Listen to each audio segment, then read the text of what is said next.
Good morning, नमस्कार। स्वागत है आपका हमारे चैनल जीएस स्टडी 94 में। और दोस्तों मैं यश। तो दोस्तों चलते हैं दैनिक जागरण के मुख्य पृष्ठ के एडिटोरियल, जिसे आप संपादकीय के नाम से भी जानते हैं।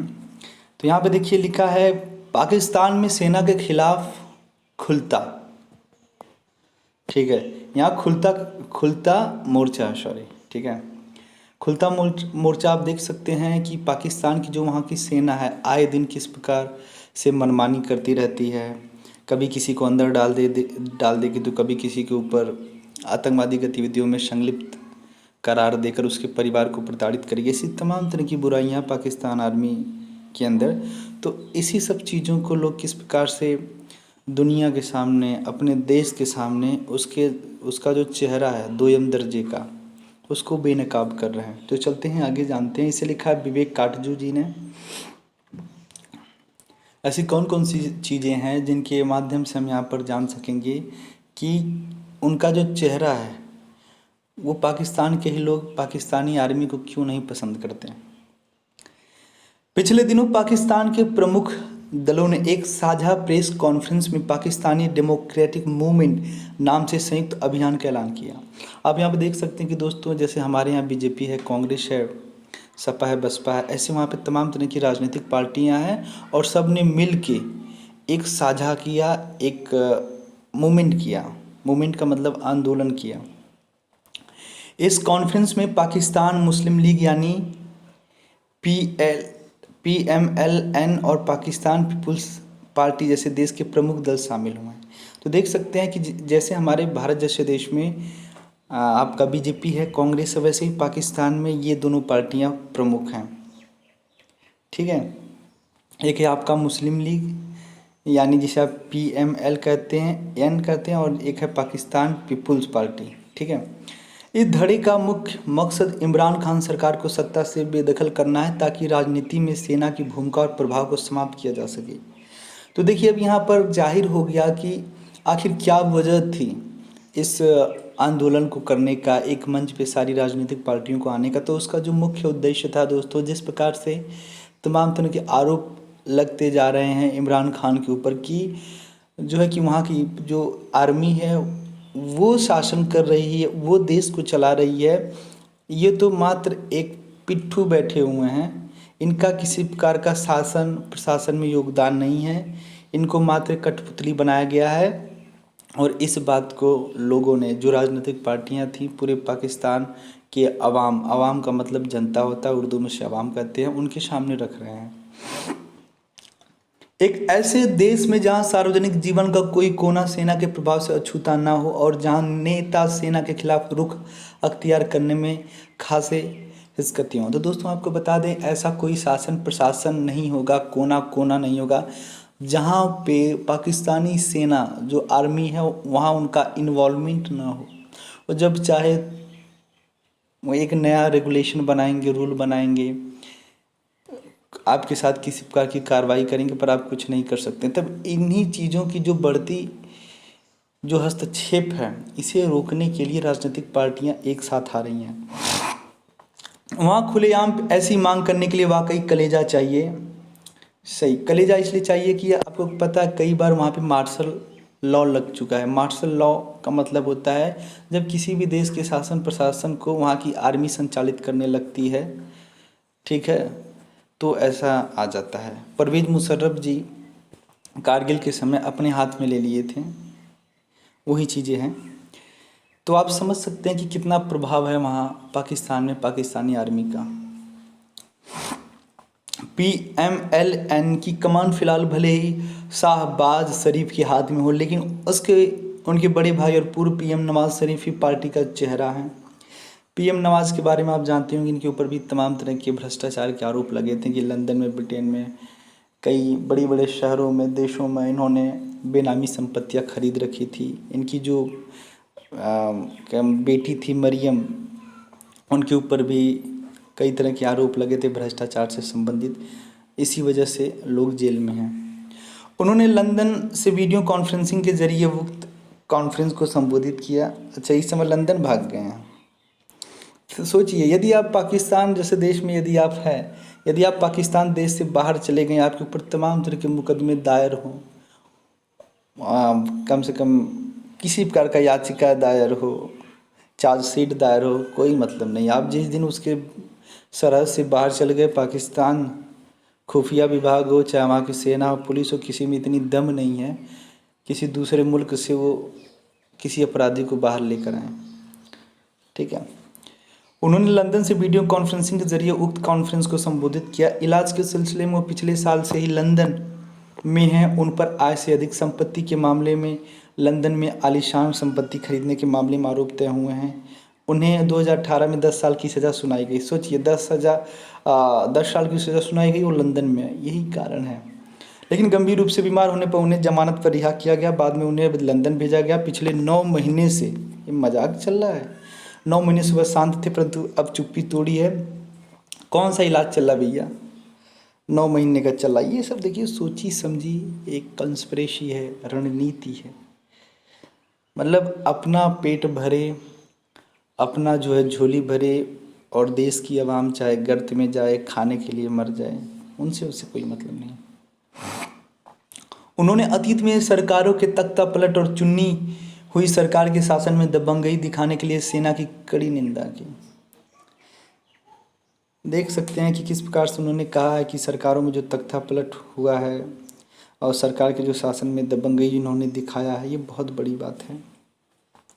क्योंकि इन्हें भी पता है ना कि जो व्यक्ति प्राइम मिनिस्टर के पद पे कभी पाकिस्तान में था, उसकी एक तरह से तूती चलती थी। इसका मतलब ये है कि रुतबा, आज वो स्थिति है कि वो दर बदर भाग रहा है। कहीं मेडिकल पेरोल पे भाग रहा है, तो कहीं किस पेरोल पे भाग रहा है। उन्होंने कहा कि प्रत्येक पाकिस्तानी पीएम को सेना की प्रताड़ना झेलनी पड़ी।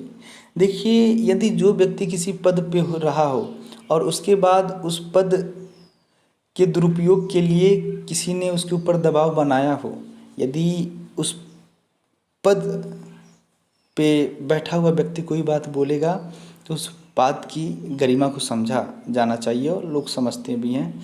तो उन्होंने कहा है कि जिस प्रकार से मैं भी प्रधानमंत्री था, मुझे बहुत ही प्रताड़ित किया गया सेना के द्वारा, तो ऐसा हो नहीं सकता कि नवाज़ शरीफ को न सताया गया हो। और जिस प्रकार से उनका बार बार इंटरवेंस है, बार बार हस्तक्षेप किया जा रहा है, मैं आहत हूँ, दुखी हूँ। उन्होंने यह शिकायत भी की सेना ने चुनाव में मतदाताओं को प्रभावित करने के लिए दखल दिया। 2018 के चुनाव में सेना ने फैसला किया कि वह चुनाव हार जाएं और इमरान जीत जाएं। देखिए, नवाज ने पाकिस्तान के उन न्यायाधीशों की भी आलोचना की जिन्होंने सेना द्वारा तख्ता पलट और राजनीति में दखल अंदाजी को तो अनदेखा किया, लेकिन नेताओं के खिलाफ गैर वाजिब कार्रवाई की। अब यहाँ पे देखिए, जो जुडिशरी डिपार्टमेंट है, जिसे आप न्यायालय कहते हैं, उसके ऊपर भी एक पूर्व प्रधानमंत्री हैं जिनका नाम नवाज शरीफ है। वो किस प्रकार के आरोप लगा रहे हैं श्रृंखलाबद्ध तरीके से, कि जो न्यायालय है, न्यायालय भी गैर वाजिब जवाब देता है, किसी प्रकार का निर्णय नहीं देता है, जिस वजह से आए दिन वहाँ पे उनका हस्तक्षेप देश के शासन प्रशासन में बढ़ता चला जा रहा है। अपना काम वो ढंग से कर नहीं पा रहे हैं और देश को चलाने की बात कर रहे हैं। तो कहीं ना कहीं ये मालूम होता है कि दोस्तों, पाकिस्तान आर्मी ही उस देश को चला रही है। कभी कभार आप देखते होंगे, कभी कभार बड़े बड़े जो कॉन्फ्रेंस होते हैं, अंतर्राष्ट्रीय सम्मेलन होते हैं, तो वहाँ के जो मुख्य होते हैं जो आर्मी के, वो जाते हैं उस सम्मेलन में, न कि प्रधानमंत्री जाते हैं। तो इससे भी आप अंदाज़ा लगा सकते हैं।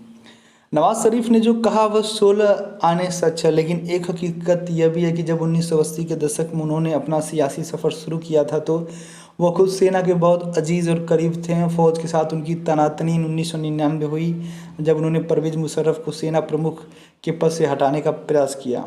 1999 में ही दोस्तों कारगिल युद्ध हुआ था, और परवेज़ मुशर्रफ को उन्होंने हटाने का प्रयास किया था। देखिए, प्रयास किया था, कर नहीं पाए।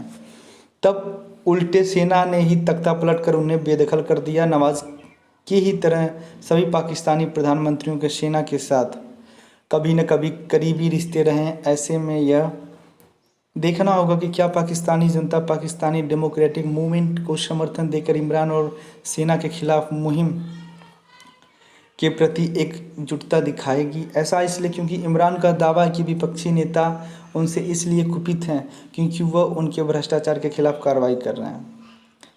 तो ये देखिए, इन्होंने कहा है, इमरान का दावा है कि ये लोग तमाम तरह के झूठे आरोप मुझ पे इसलिए लगा रहे हैं क्योंकि जो लोग भ्रष्टाचार में लिप्त थे, मैंने उन्हें पूरी सच्चाई के साथ न्यायालय में भेजा, न्यायालय से जेल भेजा, इसीलिए वो कुपित हैं, दुखी हैं, इसलिए मुझे तमाम तरह के झूठे आरोपों के माध्यम से फंसाने का प्रयास कर रहे हैं। विपक्षी दलों द्वारा इमरान और सेना के खिलाफ मुहिम एक ऐसे समय शुरू हो रही है जब पाकिस्तानी अर्थव्यवस्था गहरे संकट में धंस रही है।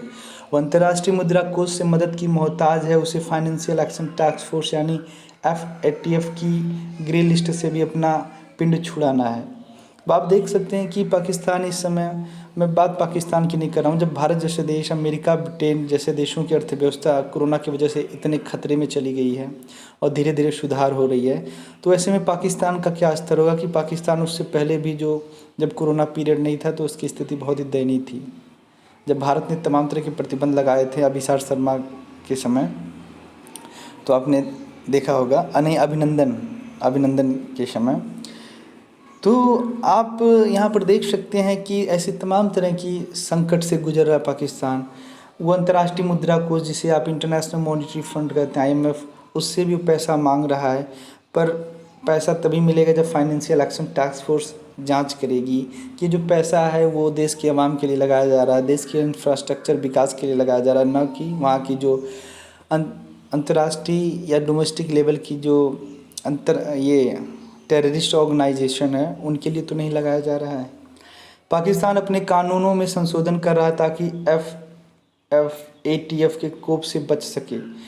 जो फाइनेंशियल एक्शन टास्क फोर्स है दोस्तों, यदि वो जिस दिन, ये सबसे निचले पायदान पे इस समय है, जिस दिन ग्रे लिस्ट से निकालेगा ना तो ब्लॉक हो जाएगा, उसके बाद उसे कोई भी अंतर्राष्ट्रीय संस्था पैसा नहीं देगी, सिवाय चीन को छोड़कर।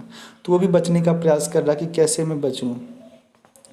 पाकिस्तानी संसद के उच्च सदन द्वारा ऐसे दो महत्वपूर्ण विधेयकों को खारिज करने के बाद इमरान सरकार को संसद का संयुक्त सत्र बुलाना पड़ा। सरकार ने हाफिज सईद, मसूद अजहर और दाऊद इब्राहिम जैसे 87 आतंकियों के खाते सील करने का कदम उठाया है, लेकिन यह सब दिखावा ही है क्योंकि भारत के खिलाफ आतंकवाद की खाद पानी देना पाकिस्तान की रणनीति का अहम हिस्सा है। तो दोस्तों, जिस तरह से वो तमाम तरह के जो अंतर्राष्ट्रीय लिस्ट में जो शुमार हैं, कुछ अवांछनीय व्यक्ति हैं जिन पे हमेशा आरोप लगता रहा है कि ये कहीं न कहीं आतंकवाद को बढ़ावा देते हैं, अपने पड़ोसी मुल्क में जाकर दहशतगर्दी मचाते हैं।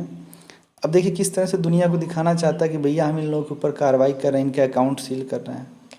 ऐसा नहीं होता है। कभी कभार वो दिन भी हमें याद आता है जब आप इनके ही बचाव के लिए, इनके आंदोलन के लिए, इनके प्रचार प्रसार के लिए जब वहाँ की सरकार इन्हें छूट देती है, एक विशेष स्पेशल फोर्स अपॉइंट करती है, तब हमें हैरानी हो जाती है कि मात्र अंतर्राष्ट्रीय बिरादरी को चकमा देने के लिए, बेवकूफ़ बनाने के लिए ऐसा किया जा रहा है कि जिससे उनकी छवि बरकरार हो जाए और फाइनेंशियल एक्शन टास्क फोर्स उन्हें ग्रे लिस्ट से ऊपर कर दे। सेना ने पाकिस्तानी जनता को इस कदर सम्मोहित किया हुआ है कि केवल वहीं भारत के खिलाफ उनकी रक्षा कर सकती है जिसे पाकिस्तान अपना शाश्वत शत्रु मानता आया है। ठीक, अक्टूबर में FATF, ठीक है, कि अगली बैठक में पाकिस्तान के मामले की सुनवाई होगी। भारत का प्रयास होगा कि पाक कम से कम ग्रे लिस्ट में तो कायम ही रहे, जबकि चीन और तुर्की जैसे देशों की हर संभव कोशिश होगी कि उसे इस सूची से बाहर निकाला जा सके। तो आप देख सकते हैं इस समय अगर कोई कहते हैं ना पैरोकार कर रहा है तो वो है आपकी, एक तुर्की है और एक चाइना है। ये सोच रहे हैं कि पाकिस्तान जैसे देश को और मजबूत बनाया जाए, ग्रे लिस्ट से, फाइनेंशियल एक्शन टास्क फोर्स से तमाम तरह की चीज़ें पूरी करने के बाद उसे ऊपर लाया जाए, उसके बाद सशक्त बनाया जाए, फिर भारत के खिलाफ दुष्प्रचार किया जाए, आतंकवादी भेजा जाए कि भारत जैसे देश को विनाश की तरफ ठेल दिया जाए। इसमें भारतीय कूटनीति की अपेक्षा होगी।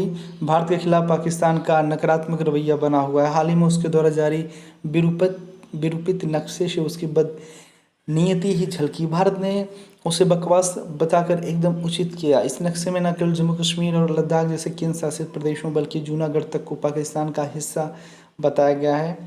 देखिए मतलब आए दिन किस प्रकार से पाकिस्तान, चाइना और नेपाल ये सब कौन सी रणनीति अपना रहे हैं कि कभी काला पानी, लिपुलेख, लिम्पियाधुरा जैसे क्षेत्रों को नेपाल अपने संसद में मिलाकर कहता है ओह ये तो मेरा है। कभी चाइना कहता है कि अरुणाचल प्रदेश, सिक्किम, जम्मू कश्मीर, हिमाचल प्रदेश, उत्तराखंड ये सब क्षेत्र मेरा है। तो अब यहीं पे पाकिस्तान किस प्रकार से हमें आंखें दिखा रहा है और हमारे क्षेत्रों को अपना क्षेत्र मान रहा है।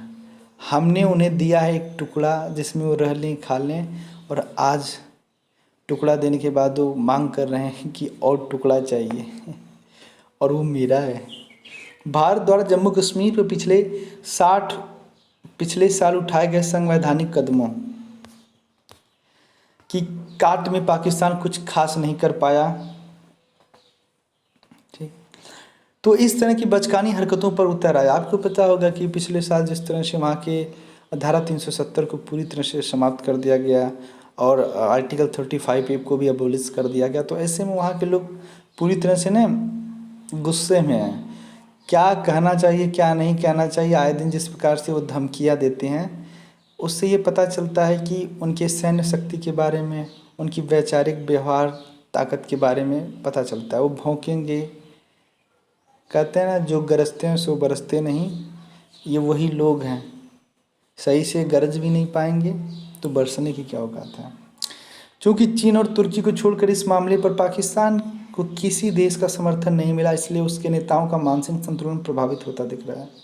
आपको पता है एक अंतर्राष्ट्रीय बिरादरी में गए, अंतर्राष्ट्रीय देशों मंचों पर ये गए, अपनी पीड़ा बताई कि भैया गलत हो रहा है। जम्मू कश्मीर में जिस तरह से धारा 370 अनुच्छेद 35 को हटा दिया गया, ये तो गलत है, ये कहीं ना कहीं पाकिस्तान बर्दाश्त नहीं करेगा, ये अंतर्राष्ट्रीय कानून का उल्लंघन है। तो अन्य देशों ने कहा कि भैया कौन सा उल्लंघन, वो पहले से ही अभिन्न अंग है भारत जैसे देश का, वो उसमें किसी प्रकार का परिवर्तन करे, उसका विभाजन करे, वहाँ पे नीतियाँ बनाए, नई सरकारों का गठन करे, कुछ भी करे, वो उसका सीमा है, वो उसका विजित भाग है, उसका क्षेत्र है। तुमसे क्या मतलब है? तुम्हें बड़ी पीड़ा हो रही है मुसलमानों को लेकर कि मुसलमानों का वहाँ दमन किया जा रहा है, शोषण किया जा रहा है। पहले तुम्हारे देश के अंदर जो मुसलमान हैं, और ख़ास तौर से उन्होंने इशारा किया कि जिस देश के ऊपर तुम उछल रहे हो, चाइना जैसे देश का, जाके देखो झिंझियांग प्रांत में इंगर मुसलमानों का क्या हाल है। उसने कितनी दमनकारी नीति की मदद से वहाँ के मुसलमानों को डिटेन कर रखा है, नज़रबंद कर रखा है, उनके ऊपर तमाम तरह के शोषणकारी नीतियाँ इम्प्लीमेंट कर दी गई, मस्जिदें तोड़ी गई हैं। उनको नहीं बोल पाओगे, यही तो होता है अंध, ये सब अंधे हो चुके हैं। पाकिस्तान गिलगिट बाल्टिस्तान का दर्जा बढ़ाकर उसे प्रांत बनाने जा रहा है। बाबा, ये जो गिलगिट बाल्टिस्तान है दोस्तों, इसका मतलब पीओके है, पाक ऑक्युपाइड कश्मीर, जिसे इसने कब्जे में रखा है। अब उसे देखिए प्रांत बनाने जा रहा है। यदि वह ऐसा करता है तो भारत को यही दोहराना चाहिए कि यह भूभाग लद्दाख का हिस्सा और वह उसे उसी रूप में छोड़ दे। भारत को यह चेतावनी भी दोहरानी चाहिए कि जो देश गिलगिट बाल्टिस्तान या गुलाम कश्मीर के किसी हिस्से का इस्तेमाल करेगा वह वास्तव में भारतीय क्षेत्र का उल्लंघन करेगा। चीन इसी इलाके में आर्थिक गलियारे का निर्माण कर रहा है। भारत के लिए ज़रूरी है कि वह एलएसी पर अपने सामरिक रक्षण को और सशक्त बनाए और पाकिस्तानी भभकियों की परवाह न करें। तो दोस्तों, चौतरफा घेरने का प्रयास किया जा रहा है, आप इस बात को समझिएगा। ये पहले से कोई रणनीति बनाई गई कि नेपाल आप उधर से दाबो, चाइना मैं इधर से दाब रहा हूँ, पाकिस्तान इधर से दाबे। ये एक सोची समझी रणनीति है जिसके माध्यम से भारत जैसे देश को आंतरिक रूप से और सीमा के माध्यम से लोग कमज़ोर करने का प्रयास करें, पर इन्हें पता नहीं है कि हमारे देश में हमारी भारतीय जो सेना है वो तटस्थ हैं, वो ईंट का जवाब पत्थर से देने में सक्षम है। इस्लामाबाद में भारतीय उच्चायोग के लिए चुने गए राजनयिकों का वीज़ा आवेदन खारिज करके भी पाकिस्तान एक और उकसाने वाला काम किया है। यह भारत द्वारा नई दिल्ली में पाकिस्तानी उच्चायोग का आकार घटाने की स्वाभाविक प्रतिक्रिया है, परंतु भारत ने खुद इस्लामाबाद में अपने उच्चायोग का दायरा घटाया है। मौजूदा वक्त पाकिस्तानी फ़ौज और इमरान का पूरा ध्यान अपने देश के हालात सुधारने पर केंद्रित होना चाहिए, लेकिन इसके उलट वे भारत के खिलाफ नकारात्मक कदम उठाने में जुटे हैं। इससे केवल पाकिस्तानी जनता का ही अहित हो सेना है। तो दोस्तों आज के लिए इतना ही। नमस्कार, धन्यवाद। आप लोगों की कमेंट के लिए बहुत बहुत धन्यवाद, तहे दिल से स्वागत।